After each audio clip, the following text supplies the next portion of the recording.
अब हम लोग ट्रायल बैलेंस का एक थोड़ा सा एडवांस लेवल का सवाल कर लेते हैं। ये पिछले वाले से काफ़ी सिमिलर है, बस इसमें एडजस्टमेंट ज़्यादा है।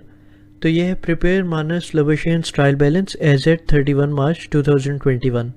अब आपको पता है आपके सामने सवाल आएगा, तो उसी तरह से आपने 3 कॉलम्स बना लेने, अकाउंट्स, डेबिट और क्रेडिट। अपने डेबिट क्रेडिट के ऊपर डेडलाइंस लिख लें कन्फ्यूजन अवॉइड करने के लिए।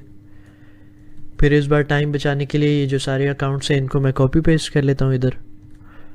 तो ये हमने पेस्ट कर लिया।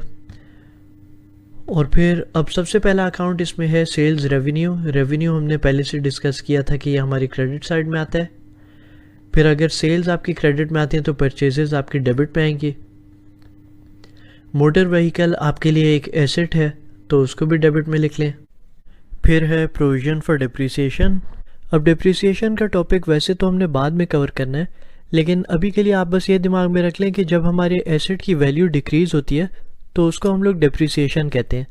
तो अगर मोटर व्हीकल्स को आपने डेबिट में लिखा है तो उसकी डिप्रिसिएशन को आप क्रेडिट में लिख लें 2500।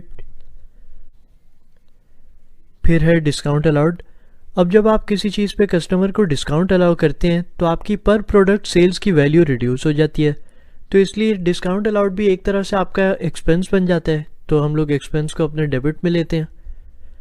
उसके बाद ऑपरेटिंग एक्सपेंसेस तो नाम में ही समझ में आ रही है, नाम में ही एक्सपेंस है, उसको भी डेबिट में लिख लें। फिर रेंट रिसीव्ड आपके लिए एक इनकम है, जो आप रेंट रिसीव कर रहे हैं उसको आप क्रेडिट में लिख लें। अगर रेंट पेड होता तो इसको भी हम डेबिट में लिखते हैं। फिर लैंड आपका एसेट है, एसेट को भी हम डेबिट में लिखते हैं। लॉन्ग टर्म लोन लाइबिलिटी है, उसको क्रेडिट में लिख लें। फिर डिविडेंड्स, तो डेड लाइज का जो डेड का डी है, जो पहला वर्ड है वही डिविडेंड्स है, तो आपको पता है कि इसको भी हमने डेबिट में लिखते हैं। कैश एट हैंड एसेट है, इसको डेबिट में लिख लें।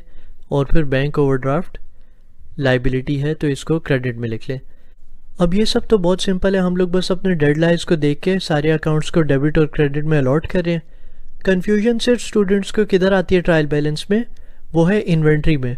जब ओपनिंग और क्लोजिंग दोनों इन्वेंट्रीज दी हुई हों हमें, तो तब स्टूडेंट्स को थोड़ी मुश्किल होती है कि किस अमाउंट को हमने ट्रायल बैलेंस में लेना है। तो इस पार्ट को आप लोग थोड़ा सा ज़्यादा गौर से देखें। अब आपके पास जब 2 इन्वेंट्री की वैल्यूज़ होंगी, ओपनिंग की भी और क्लोजिंग की भी, तो स्टूडेंट्स जब उनको नॉलेज नहीं होती वो लोग क्या करते हैं, या तो वो दोनों अमाउंट्स को ले लेंगे ट्रायल बैलेंस में, या फिर वो लोग सोचेंगे अच्छा ये हमने ट्रायल बैलेंस एज एट 31 मार्च 2021 की बनानी है और ये क्लोजिंग इन्वेंट्री भी 31 मार्च 2021 की है, तो ये वाली अमाउंट यहाँ ले ली। लेकिन असल में आपने क्या करना है, आपने सिर्फ ओपनिंग इन्वेंट्री लेनी है, और उसकी लॉजिक क्या है वो मैं आपको बताता हूँ। हमारी कंपनी की जो क्लोजिंग स्टॉक है वो बनती ही ओपनिंग स्टॉक प्लस परचेजेस से। अब फ़र्ज़ करें आपकी कंपनी के साल के शुरू में आपके पास 400 यूनिट्स अवेलेबल हैं एज ओपनिंग स्टॉक, फिर आपने परचेजेस की 600 यूनिट्स और की, तो अब आपके पास टोटल यूनिट्स कितने हो गए 1000।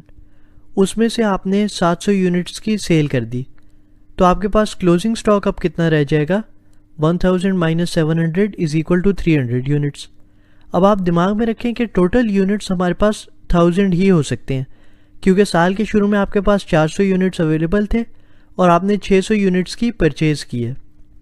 लेकिन अगर तो हम लोग ट्रायल बैलेंस में पहले ओपनिंग स्टॉक लेते हैं, फिर परचेजेस लेते हैं, ऊपर से फिर 300 यूनिट्स क्लोजिंग स्टॉक का भी ऐड करते हैं, तो टोटल यूनिट्स हम लोग लिख देंगे ट्रायल बैलेंस में 1300। तो आपके जो नंबर ऑफ़ यूनिट्स हैं वो ओवरस्टेट हो जाएंगे, क्योंकि टोटल नंबर ऑफ़ यूनिट्स 1000 है और हम लोग एंटर कर देंगे 1300 यूनिट्स। तो इसलिए आप ओपनिंग इन्वेंट्री यहाँ पे ले लें, ये वाली अमाउंट सिर्फ आप यहाँ ट्रायल बैलेंस में लेंगे, और ये है 5000। तो उसी तरह फिर आप दोनों साइड्स का सम निकाल लें, तो ये डेबिट साइड हो गई 58,500 और इसको क्रेडिट साइड पे हम लोग ड्रैग कर लें तो ये भी हो गई 58,500।